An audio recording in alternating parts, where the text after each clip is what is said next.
Badan Pengawas Pemilihan Umum atau Bawaslu Kabupaten Malaka, mengungkapkan, proses penentuan daftar pemilih sementara atau DPS, ke daftar pemilih tetap atau DPT, telah dilakukan pemutakhiran. Demikian dikatakan Ketua Bawaslu Kabupaten Malaka, Petrus Nahak Manek, kepada Majelis Hakim Mahkamah Konstitusi, Arif Hidayat, Senin 1 Februari 2021, dalam sidang kedua perselisihan hasil pemilu Kada Malaka tahun 2020. Sebelum dilanjutkan, silakan like, subscribe, komen, dan share jika Anda suka video ini, serta jangan lupa klik tombol lonceng, agar Anda tidak ketinggalan info-info menarik lainnya dari TV Kita Channel.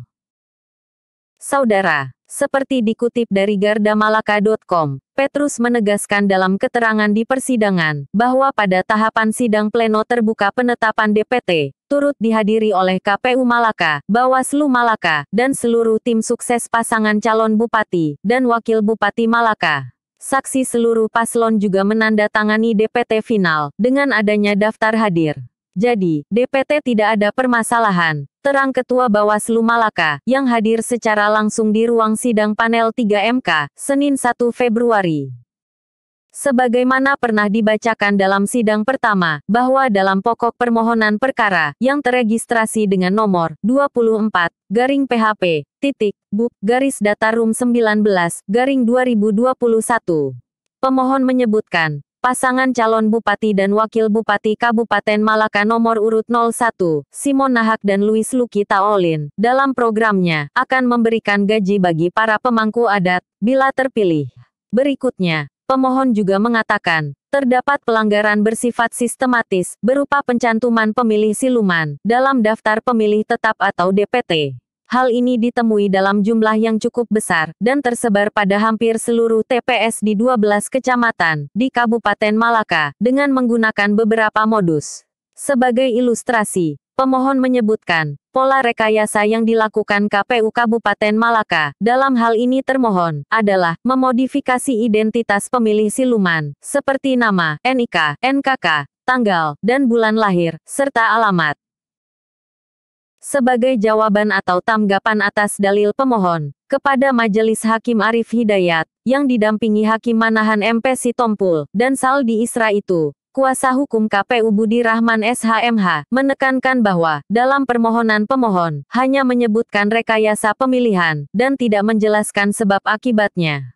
Pemohon hanya menyajikan tabel DPT, tanpa ada penjelasan modus pemilih dalam proses pemilihan, sehingga tak ada keterkaitan dengan perolehan suara pemohon, tegas Budi menanggapi perkara PHP Kada Malaka. Budi juga menjabarkan, terkait dalil pemohon yang mengungkapkan mengenai EKTP dengan NIK tidak terdaftar. Pihak termohon berpendapat, hal tersebut hanya didasarkan pada asumsi, dan bukanlah pada fakta hukum. Sementara itu, dengan adanya perubahan petitum yang dituliskan pemohon, dalam permohonan awal dan perbaikan yang dimohonkan ke MK, Budi pun membantah, bahwa hal tersebut dapat dikategorikan, dan dianggap sebagai permohonan baru.